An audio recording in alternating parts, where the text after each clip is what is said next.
নমস্কার, শুরু করছি দ্য বিগ স্টোরি। আপনার সঙ্গে রয়েছি আমি দেবারতী। আজকের খবরের শিরোনাম কোনো রাজনৈতিক কাদা ছোড়াছড়ির মধ্যে সীমাবদ্ধ থাকবে না, কারণ আমরা আজকে ফ্যাক্ট দেখাবো। মানবতাকে স্পর্শ করবে যা, জনস্বাস্থ্য নিয়ে প্রশ্ন করবে যা, এবং আইনি ব্যবস্থার বুকে সবথেকে বড় কুঠারাঘাত, যে মডেলকে এতদিন ধরে ঢাকঢোল পিটিয়ে কোটি কোটি টাকার সরকারি বিজ্ঞাপনে বাংলার সেরা স্বাস্থ্য পরিষেবা বা মডেল বলে প্রচার করা হয়েছে, সেই ডায়মন্ড হারবার মডেলের সেবাশ্রয় স্বাস্থ্য শিবিরের আসল কঙ্কাল বেরিয়ে পড়ছে এবার। একের পর এক অভিযোগ, বিনামূল্যে চিকিৎসার নামে সেখানে কি চলেছে? গরিব মানুষের জীবন নিয়ে খেলা চলেছে নাকি কোটি টাকার আর্থিক দুর্নীতি? সবটারই পর্দা ফাঁস হবে আজ। দক্ষিণ 24 পরগনার রবীন্দ্রনগর থানা একটা এফআইআর দায়ের হলো। বাংলার রাজনৈতিক এবং প্রশাসনিক মহলে যা অনেকগুলো প্রশ্ন তুলে দিল। বিজেপি নেতা অভিজিৎ দাস ববির দায়ের করা এই অভিযোগ চিকিৎসায় গাফিলতির আরো বেশ কিছু তথ্য সামনে আনলো। এর আগে ভ্রূণের লিঙ্গ নির্ধারণের মতো মারাত্মক অপরাধ, পরমাণু শক্তি আইন লঙ্ঘন করে তেজস্ক্রিয় এক্সরে মেশিন, তার বেআইনি ব্যবহার, মাটির নিচে কোটি কোটি টাকার জীবনদায়ী ওষুধ পুঁতে দেওয়ার মতো হাড়হিম করা অভিযোগ সামনে এসেছে। আর এবার চিরদিনের মতো পা বাদ পড়ল এক মহিলার। ঘটনার শুরু বেশ কিছুদিন আগে। মহেশতলার বাসিন্দা মালতী বিশ্বাস, মধ্যবিত্ত পরিবারের সাধারণ মহিলা, হাঁটুর ব্যথায় ভুগছিলেন দীর্ঘদিন ধরে। আর তখনই তার কানে পৌঁছলো ডায়মন্ড হারবার মডেলের সেবাশ্রয় ক্যাম্পের গগনচুম্বী প্রচার, যে প্রচার তৃণমূল কংগ্রেস লাগাতার চালিয়েছে, প্রচার চালিয়েছেন অভিষেক বন্দ্যোপাধ্যায়। এই সেবাশ্রয় ক্যাম্পের সঙ্গে যুক্ত মাননীয় সাংসদ, প্রভাবশালী সাংসদ অভিষেক বন্দ্যোপাধ্যায় যখন রয়েছেন, তখন তো সেখানে স্বাভাবিক বড় বড় চিকিৎসকরা আসবেন, ভালো ভালো ওষুধ পাওয়া যাবে, ভালোভাবে স্ক্যানিং হবে। কিন্তু ওই মহিলা জানতেন না যে তিনি সুস্থ হতে যাচ্ছেন না ওখানে, বরং একটা বিরাট চক্রের মধ্যে ঢুকে যাচ্ছেন ক্রমশ। মালতী দেবী কিচ্ছু না জেনে, কিচ্ছু না বুঝে সেবাশ্রয় ক্যাম্পে গেলেন। অ্যালোপ্যাথি কিছু ওষুধ দেওয়া হলো। চিকিৎসকরা দাবি করলো যে সেই ওষুধের কম্পোজিশন কি ছিল তা আজও স্পষ্ট নয়। সেই ওষুধ খাওয়ার পর ব্যথা কমাতো দূরের কথা, তার পা ফুলতে শুরু করলো, চামড়া কালো হতে থাকলো। অসহ্য যন্ত্রণায় যখন আবার ক্যাম্পে ছুটলেন, তখন তাকে বলা হলো যে এবার আপনাকে চলে যেতে হবে সেবাশ্রয় ছেড়ে, কারণ সেখানে তো আর কোনো ট্রিটমেন্ট নেই, যা করার করা হয়ে গেছে। প্রচারের আলোয় ঝলমল করা মডেল ক্যাম্প, সেখানে কাজের কাজ কিচ্ছু হলো না, ভুল চিকিৎসা হলো, ভুল চিকিৎসা। আর যার পরিণতি এই যে দেখুন ছবি, পাটাই বাদ চলে গেল মালতী বিশ্বাসের। সেবাশ্রয়ে দায় এড়ালো, রোগীকে তড়িঘড়ি রেফার করে দিল এমআর বাঙুর হাসপাতালে। এমআর বাঙুর হাসপাতাল তাকে আবার সেখান থেকে স্থানান্তরিত করলো ন্যাশনাল মেডিকেল কলেজে। কিন্তু কিচ্ছু করার ছিল না আর তখন, না এমআর বাঙুরের, না ন্যাশনাল মেডিকেলের। 9টা দিন কেটে গেল, বোঝা গেল যে এখন এখানে মালতী বিশ্বাসের পাটা বাদ দেওয়া ছাড়া আর কিছু করার নেই। চিকিৎসকরা পরীক্ষা করে দেখলেন যে সেবাশ্রয় ক্যাম্পের ভুল ওষুধ এবং প্রাথমিক চিকিৎসার গাফিলতির কারণে পায়ের শিরায় মারাত্মক ইনফেকশন ছড়িয়ে পড়েছে। শেষ পর্যন্ত তার প্রাণ বাঁচাতে পায়ে অপারেশন করতে বাধ্য হলেন চিকিৎসকরা, এবং আজকে তার পরিণতি এই ছবি দেখলে খুব স্পষ্ট হয়ে যাচ্ছে। পায়ের একটা প্রধান শিরা, সেই শিরা একেবারে প্যারালাইজড হয়ে গেল, অর্থাৎ তার কোনো কাজ রইল না। পা সেটাতে পচন ধরতে শুরু করলো, কারণ রক্ত চলাচল হচ্ছে না। চিকিৎসকদের কাছে কোনো পথ রইল না, হাঁটু থেকে পা বাদ দিতে হলো। মালতী দেবী, তার ঠিক কি অভিজ্ঞতা হয়েছিল? তিনি তো সব হারিয়েইছেন, তার তো পাটা কেটে বাদ দিতেই হয়েছে, আর সেটা সম্পূর্ণই সেবাশ্রয় ভুল চিকিৎসার কারণে। মালতী বিশ্বাস কি বলছেন দেখুন। আমার এই যে পা কেটে বাদ চলে গেছে, এটাই আমার বড় কষ্ট, বড় দুঃখ। আমি তো সারা জীবনের জন্য পঙ্গু হয়ে গেলাম। আজ আমার পা নেই, আমি ইচ্ছা মতন হাঁটা চলা করতে পারি না। আমি এই বিছনাতেই আমার সমস্ত কিছু। এইটাই আমি চাই, সুষ্ঠু বিচার চাই। আমার পা ভুল চিকিৎসার জন্য বাদ গেছে, ভুল অপারেশন করার জন্য আমার পায়ের শিরা কেটে বাদ চলে গেছে। ডান পা যখন অপারেশন করে আমার সাকসেস হয়নি, এবং সেই পাটা আমার হাঁটুর অনেক ওপর থেকে কেটে বাদ দিতে হয়েছে। ন্যাশনাল মেডিকেল কলেজ হসপিটালে ভুল চিকিৎসা হয়েছিল। আমি প্রথমে সেবাশ্রয়ে দেখিয়েছিলাম, নবরতন মডেল ক্লাব, ওইখানে বড় একটা সেবাশ্রয় হয়েছিল, সেইখানে আমাকে রেফার করেছিল। সেবাশ্রয়ের মাধ্যম দিয়েই আমি গেছি। এবারে আমার ছেলে বারংবার অভিষেক ব্যানার্জিকে জানাবার জন্য গেছে, কিন্তু ওই অয়ন তিনি আমার ছেলেকে বলেছে এসব তুচ্ছ কারণে উনি যোগাযোগ করেন না। উনি পাশে বসে চা খাচ্ছিলেন, কিন্তু কোনো কথা উনি শোনেননি। অভিষেক ব্যানার্জি বা ওই আপনার ওই যে অয়ন, আমি তো অভিষেককেই দায়ী করি। বিনামূল্যে চিকিৎসা পাবে, বিনামূল্যে, কিন্তু চিকিৎসার বদলে যে ভুল চিকিৎসা হচ্ছে, মানুষের যে ক্ষতি হচ্ছে, এটা তো আজকে প্রত্যক্ষ দেখা যাচ্ছে। একটি পা কাটা যাওয়ার ঘটনা কেবল একটি চিকিৎসার গাফিলতির মামলা নয়, এর পেছনে আরও অনেক গভীর অপরাধ লুকিয়ে রয়েছে। বিজেপি নেতা অভিজিৎ দাস ববি তিনি একটি অভিযোগ করেছেন, এফআইআর দায়ের করেছেন। এই দক্ষিণ 24 পরগনার রবীন্দ্রনগর থানায় এই অভিযোগ দায়ের হয়েছে। একাধিক ভুক্তভোগী রয়েছেন তো যারা একের পর এক অভিযোগ করছেন। অভিজিৎ দাস ববির কাছে আসছেন, এই যে দেখুন এফআইআর কপি। অভিষেক বন্দ্যোপাধ্যায়ের বিরুদ্ধে অভিযোগ হয়েছে এবং তার পাশাপাশি আরও বেশ কিছু মানুষ রয়েছেন, তাদের বিরুদ্ধে অভিযোগ করেছেন অভিজিৎ দাস ববি বিজেপি নেতা। কি বলেছেন এই এফআইআর দায়ের করার পর শুনবো। যে আমাদের যে মালতী দি আছেন, মানে আমাদের প্রবীরদার স্ত্রী, ওয়াইফ, তো ওনাকে শরীর পায়ে যন্ত্রণা হচ্ছিল বলে আপনার এই সেবাশ্রয় ক্যাম্পে, যেখানটা ওই অলোক সংঘের কাছেই ছিল 7 নম্বর ওয়ার্ডে, ওখানে গিয়েছিলেন। ফোর্সফুলি ওনাকে নিয়ে যাই ওখানকার প্রাক্তন কাউন্সিলর। উনি যেতে চাননি, বললো না যান, ওখানটা গিয়ে যেতে হবে, উপরে নির্দেশ, ভিড় বাড়াতে হবে কারণ সাংবাদিকদের অ্যাট্রাকশনের জন্য। সেখানে নিয়ে যাওয়ার পর ওনাকে অনেকগুলো ওষুধ দেওয়া হয়। সেই ওষুধগুলো কারা দিচ্ছে, কে ডাক্তার, তার কোনো নেই, আপনি দেখেও বুঝতে পারবেন। এই সমস্ত, তাতে কোনো রেজিস্ট্রেশন নাম্বার নেই, কিছুই নেই। এবং তারপর ওখানে মডেল ক্যাম্পে রেফার করা হয়। সেখান থেকে আপনার রেফার করা হয় হচ্ছে কোথায় দিয়ে, বাঙ্গুরে। এবং ওখানটায় ডাক্তার মানে সেবাশ্রয় ক্যাম্প থেকে এসছে বলে কোনো গুরুত্বও দেয়নি ডাক্তাররা। পায়ের শিরা কেটে বাদ দিয়ে ওনার পাটা আজকে এমন পরিস্থিতি হয়েছে যে পুরো পা কেটে বাদ দিতে হয়েছে। সেবাশ্রয় কি এই অভিযোগ বা এই ধরনের অভিযোগ এই প্রথম? না, এর আগেও একাধিক বিস্ফোরক অভিযোগ উঠেছে। যেমন ধরুন ওষুধ নিয়ে অভিযোগ কি উঠেছিল। তৃণমূল কংগ্রেসের সাধারণ সম্পাদক সাংসদ অভিষেক বন্দ্যোপাধ্যায় ছায়াসঙ্গী সুমিত রায় বা এবি রাজীব নামে ব্যক্তি, তাদের বিরুদ্ধে অভিযোগ উঠেছিল এই ওষুধ কাণ্ডে। এই রাজীবের নির্দেশেই নাকি স্থানীয় স্তরে সেবাশ্রয়ের সমস্ত ক্যাম্প পরিচালনা করা হতো। গুরুতর অভিযোগ। অভিযোগের গুরুত্ব বুঝে পুলিশ এবং রাজ্য স্বাস্থ্য দপ্তর আলাদা আলাদাভাবে উচ্চ পর্যায়ে তদন্ত শুরু করেছে। ভারতীয় ন্যায় সংহিতা বা বিএনএস এর একাধিক জামিন অযোগ্য ধারা, drugs and cosmetics and act, ভারতের পারমাণবিক সুরক্ষা সংক্রান্ত একাধিক কড়া ধারায় মামলা রুজু হয়েছে। বিরোধীদের স্পষ্ট দাবি, এই ক্যাম্পগুলোর মাধ্যমে কেবল সাধারণ মানুষের স্বাস্থ্য নিয়ে ছিনিমিনি খেলা হয়নি, বরং এর আড়ালে এমন কিছু কাজ করা হয়েছে যা রাষ্ট্রীয় নিরাপত্তার জন্য বিপজ্জনক। এই সেবাশ্রয় ক্যাম্পের ভেতরে অপরাধের পরতগুলো যদি এক একটা করে বিশ্লেষণ করি তাহলে চক্ষু চড়ক গাছ হয়ে যাবে আপনাদের। মারাত্মক কিছু অভিযোগ তো রয়েছে, তার মধ্যে কিছুদিন আগে একটা অভিযোগে শোরগোল পড়ে গিয়েছিল। কি সেটা? ভ্রূণের লিঙ্গ নির্ধারণ। ভ্রূণের লিঙ্গ নির্ধারণে ইউএসজি মেশিনের বেআইনি ব্যবহার। আমরা তো এটা জানি যে আমাদের দেশে এটা করা যায় না।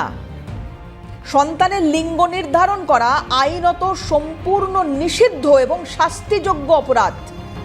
এই সেবাশ্রয় স্বাস্থ্য শিবিরের আড়ালে কোনো প্রকার সরকারি অনুমোদন বা বৈধ লাইসেন্স ছাড়া আল্ট্রাসোনোগ্রাফির মেশিন নিয়ে আসা হয়েছিল।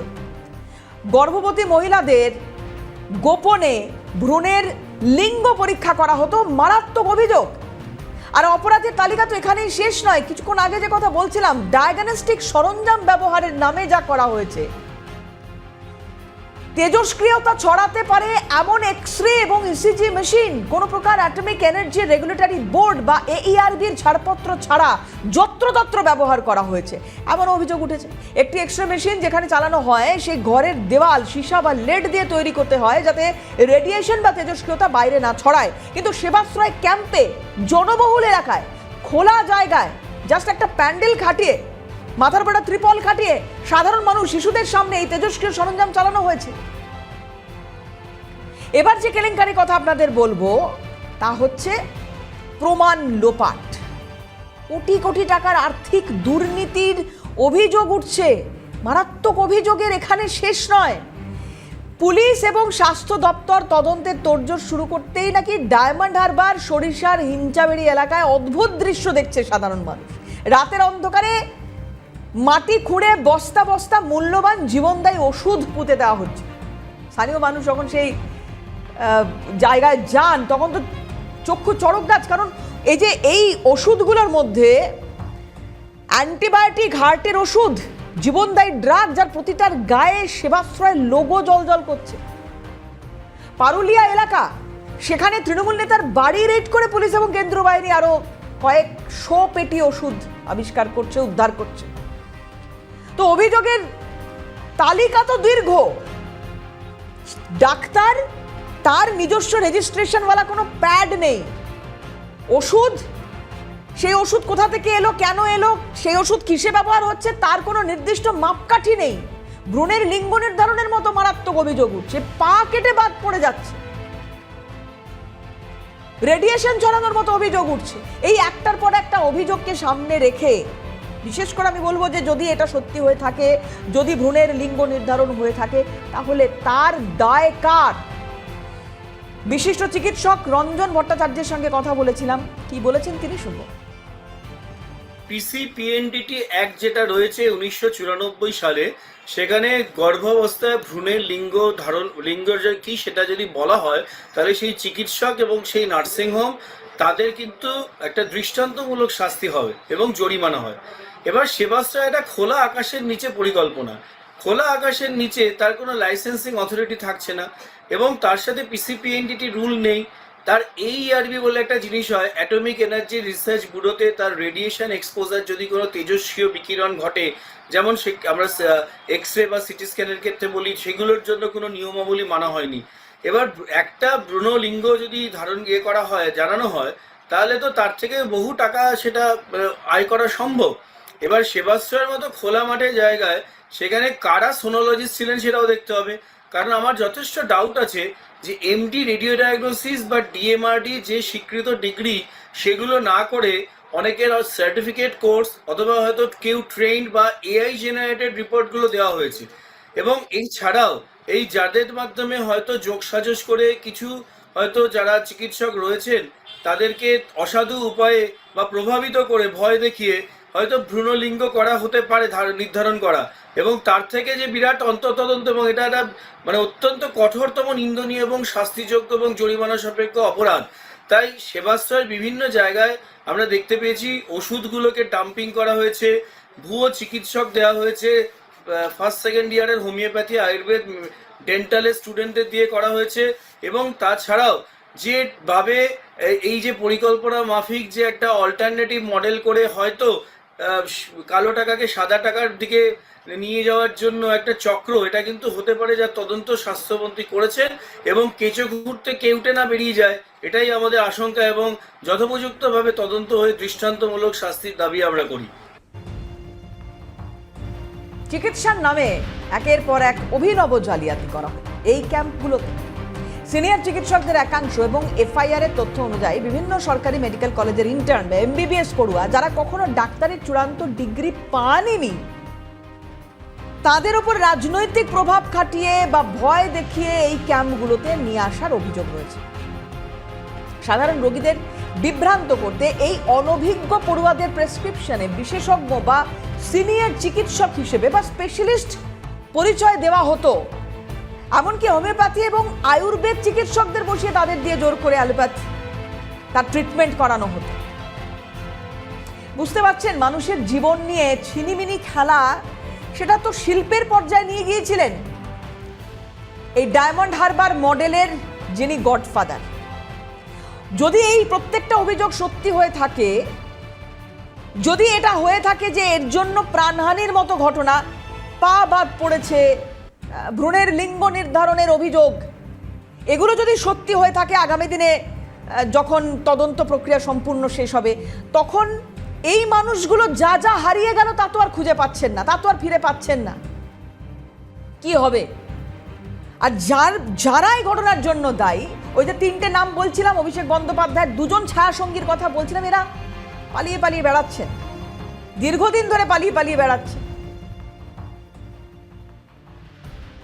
একজন চিকিৎসকের কাজ হচ্ছে ট্রিটমেন্ট করা, একজন চিকিৎসকের কাজ হচ্ছে মানুষের প্রাণ ফিরিয়ে দেওয়া, কিন্তু এখানে চিকিৎসকদের যেভাবে ব্যবহার করেছেন অভিষেক বন্দ্যোপাধ্যায়, চিকিৎসকদের আজকে যারা ওই ঘটনাগুলোর সঙ্গে যুক্ত বলে অভিযোগ উঠছে তারাও তো রেডারে থাকবে। তাদের কি দায়, তাদের কি দোষ যদি কারুর মাথায় বন্দুক ধরে এই কাজ করানো হয়ে থাকে? কি করবেন তারা? সুকান্ত মজুমদার মাননীয় কেন্দ্রীয় মন্ত্রী কি বলেছেন এ বিষয়ে শোনাবো আপনাকে, দেখুন। যে প্রায় 50-60 জন নাকি হোমিওপ্যাথি কলেজ থেকে পড়ুয়া নিয়ে গিয়ে তাদেরকে অ্যালোপ্যাথি চিকিৎসক বলে চালানো হয়েছে। যদি হোমিওপ্যাথি চিকিৎসকরা গিয়ে হোমিওপ্যাথি মেডিসিন দেন কোনো অসুবিধা নেই, সেটা ঠিক আছে, কিন্তু তাদেরকে নিয়ে গিয়ে যদি কেউ নিউরো মেডিসিন, কেউ নিউরো সার্জেন বা কেউ গ্যাস্ট্রোএন্টারোলজিস্ট বলে চালিয়ে দেয় তাহলে তো সেটা অন্যায়। এবং সেটা আগে তো 420 ছিল, এখন কত হয়েছে আমার জানা নেই, সেই কেসে তো তার মামলা হওয়া উচিত। একটা বিরতি নেব, বিরতির পর ফিরে এসে আপনারা যারা এই মুহূর্তে অনুষ্ঠান দেখছেন আপনারা অনেকে কমেন্টও করছেন। দেখুন, আমি আবার বলছি যে মানুষ অনেক কারণে তৃণমূল সরকারকে উৎখাত করেছে, মানুষ করেছে। তার মধ্যে এই অন্যতম কারণ কলার ফুলিয়ে ডায়মন্ড হারবার মডেলের কথা বলা বা তার সাফল্য বর্ণনা করা, সেটা খুব ইম্পর্টেন্ট হয়ে দাঁড়িয়েছিল। কারণ যারা এর পেছনে রয়েছে তারা ডায়মন্ড হারবার মডেল বা এই মডেলের অন্তর্গত সেবাশ্রয় ক্যাম্প চালাতে গিয়ে যা যা দুর্নীতি করেছে তার মধ্যে একটা বড় অংশের অভিযোগ এটাই যে এর পেছনে অর্থ রয়েছে। আর্থিক দুর্নীতি কোন লেভেলে তৃণমূল কংগ্রেস সেটাকে নিয়ে গেছে, আজকে তো অনেক অভিযোগ, অনেক কিছুর পর্দা ফাঁস হচ্ছে। তদন্ত যত এগোচ্ছে সেবাশ্রয় ক্যাম্পের সঙ্গে আর্থিক কেলেঙ্কারি যোগসূত্র স্পষ্ট হচ্ছে। কিভাবে এই আর্থিক খেলা চলতো বা কেন বলছি কথা? পশ্চিমবঙ্গ সরকারের নিজস্ব প্রকল্প স্বাস্থ্যসাথী বীমা যোজনা, অভিযোগ উঠেছে এই সেবাশ্রয়ের নিখরচায় চিকিৎসার ক্যাম্পগুলোকে ঢাল হিসেবে ব্যবহার করে সাধারণ গরিব মানুষের স্বাস্থ্যসাথী কার্ডের ডেটা, বায়োমেট্রিক তথ্য সংগ্রহ করা হতো। এরপর কোনো চিকিৎসা না করে কিংবা সামান্য গ্যাসের ওষুধ দিয়ে অ্যাপোলো বা অন্যান্য বড় হাসপাতালের ভুয়ো বিলের মতো করে জাল ক্লিয়ারেন্স তৈরি করা হতো। এই উপায়ে সরকারি স্বাস্থ্য বীমার তহবিল থেকে কোটি কোটি টাকা তুলে তা ঘুরপথে সেবাশ্রয় এবং তার সহযোগী ট্রাস্টের অ্যাকাউন্টে ট্রান্সফার করে আত্মসাৎ করা হয়েছে। অভিযোগ এমনটাই। সবচেয়ে চাঞ্চল্যকর তথ্য কি? লিপস অ্যান্ড বাউন্স, এখানেও এই কোম্পানির নাম জুড়ে যাচ্ছে, কারণ এর সাথেও নাকি আর্থিক লেনদেন হয়েছে। তৃণমূল কংগ্রেসের নেতৃত্বের দাবি ডায়মন্ড হারবারের স্বাস্থ্য মডেলের অভূতপূর্ব সাফল্য রয়েছে, বিরোধীরা শুধু হিংসা করেছে। এই মডেলকে কালিমালিপ্ত করতেই অপপ্রচার চালিয়েছে। কিন্তু যদি তাই হয় তাহলে মাঝরাতে মাটি খুঁড়ে ওষুধ কেন গোজা হচ্ছিল? কেন স্বাস্থ্য দপ্তরের অফিসাররা পরিদর্শনে এলে এক্সরে এবং ইউএসজি মেশিনগুলোকে উধাও করে দেওয়া হলো? কেন রবীন্দ্রনগর থানায় একের পর এক সাধারণ মানুষ এসে অভিযোগ দায়ের করলো? কেন বিষ্ণুপুর থানায় অভিযোগ দায়ের করলো? ডায়মন্ড হারবার মডেলের এই সেবাশ্রয় বিতর্ক কেন তৈরি হলো? যদিও আজকে নতুন করে তদন্তের কথা বলছেন মাননীয় মুখ্যমন্ত্রী শুভেন্দু অধিকারী, বলছেন স্বাস্থ্য দপ্তর সার্বিকভাবে সাহায্য করবে এবং এখানে পুলিশ যা রিপোর্ট সামনে আনবে, যাকে অপরাধী হিসেবে সাব্যস্ত করবে, অবশ্যই বিচার হবে এবং অপরাধী শাস্তি পাবে। কি বলেছেন মাননীয় মুখ্যমন্ত্রী শুভেন্দু অধিকারী, দেখুন। পুলিশ যে ধরনের তথ্য সহযোগিতা চাইবে হেলথ ডিপার্টমেন্ট সেটা করতে বাধ্য এবং এক্ষেত্রে হেলথের কিছু গাইডলাইন রয়েছে, সেই গাইডলাইন মেনে করবে, এটা আমাদের কাজ নয়। ইনভেস্টিগেশন পুলিশ করছে।